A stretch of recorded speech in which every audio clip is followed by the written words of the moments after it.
Good morning, people. Randall J here with some more coherent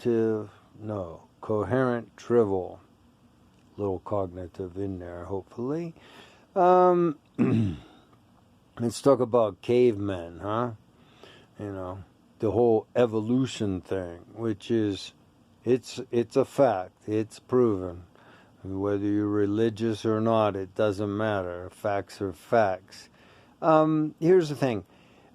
Now, there is an interesting thing. About 4 million years ago, I believe, my numbers are never correct, and I can't, my memory is bad, so I just guess and stuff, that's why we call it coherent drivel.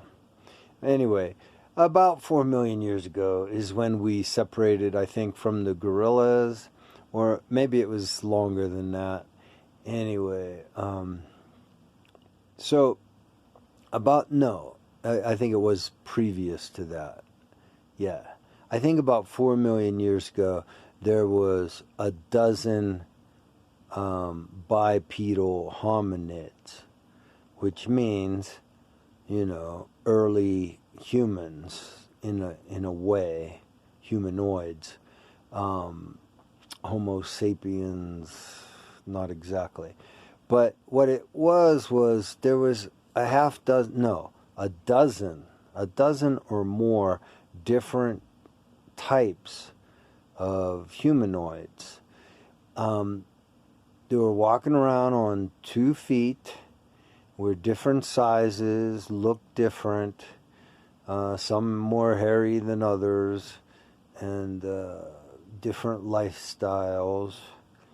And slightly different brain sizes.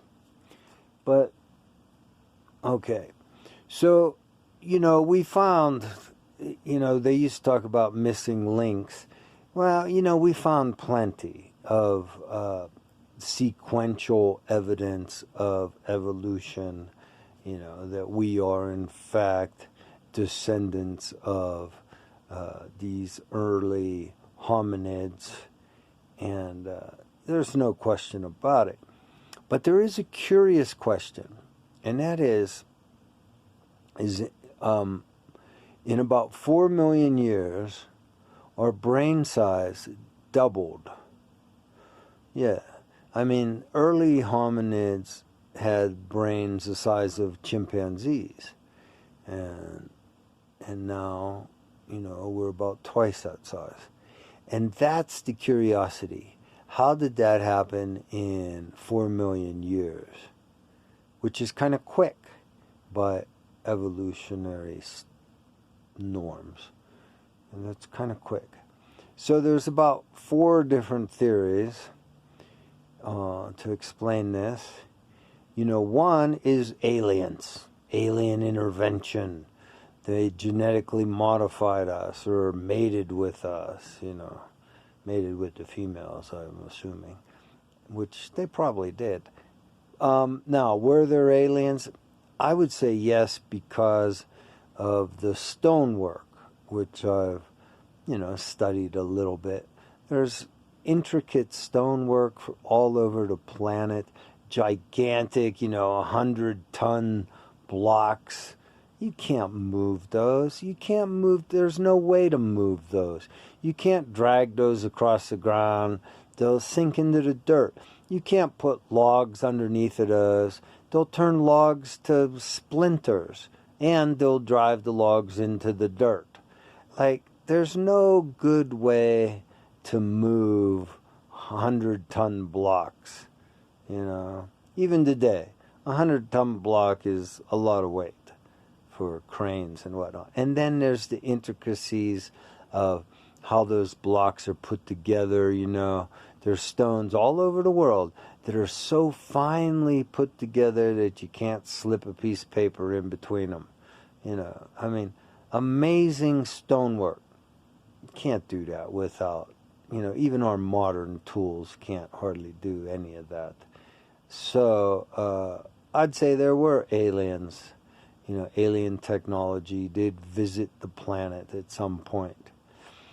So, it's possible that they genetically modified us a little bit, gave us some advanced brain power. That's one possibility. Not sure about that one. And then there's, we started eating a lot of protein because we came out of the trees. Instead of eating figs and bananas all day, we started eating meat out on the plains. Meat. But there's a lot of carnivores that eat a lot of meat and their brains aren't that big, so that's not a good one. And then there's just dealing with each other. As the brain becomes a little more complex, dealing with each other becomes a little more complex, and those complexities build upon each other, and so it becomes a requirement that our brains act more quickly, more suspiciously. Because humans are, I call us, we're the most mischievous monkey. That's what we are, the mischievous monkey. That's what I call us,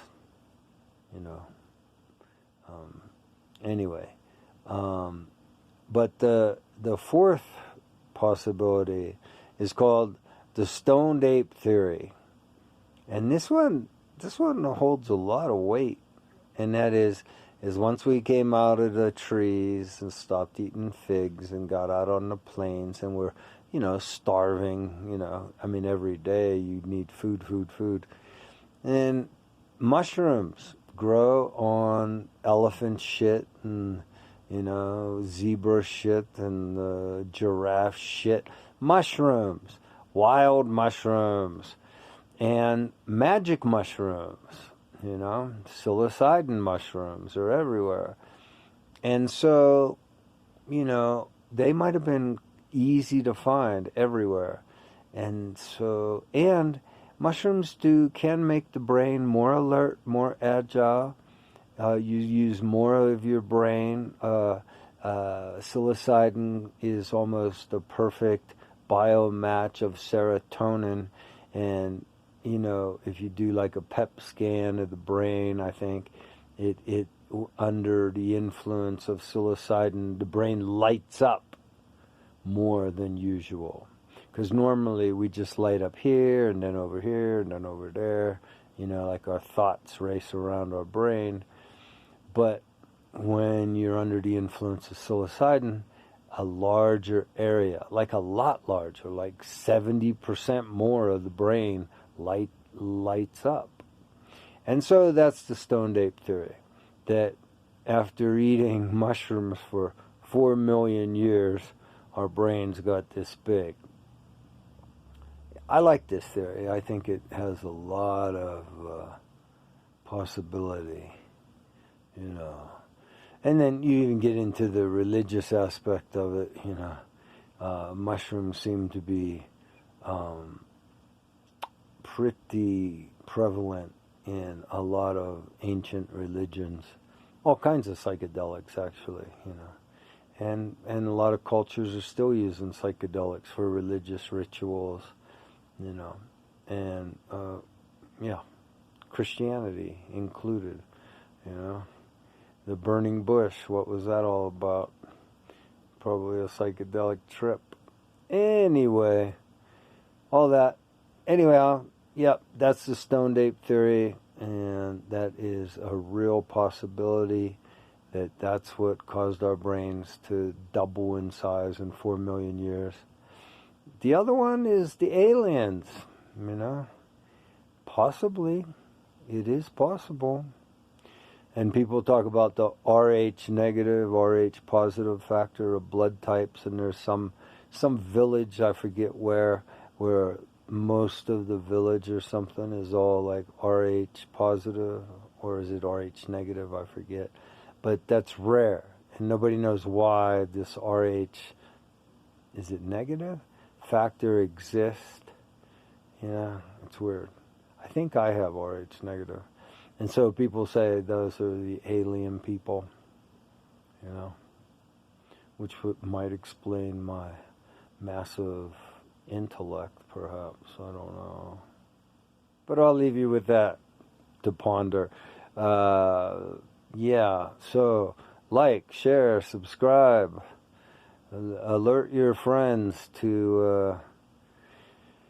There's a lot of information on my channel actually about current events and, you know, the whole political thing and global warming and things people just need to know, you know. I'm just trying to wake everybody up a little more. We got to think about these things or else we're in big trouble.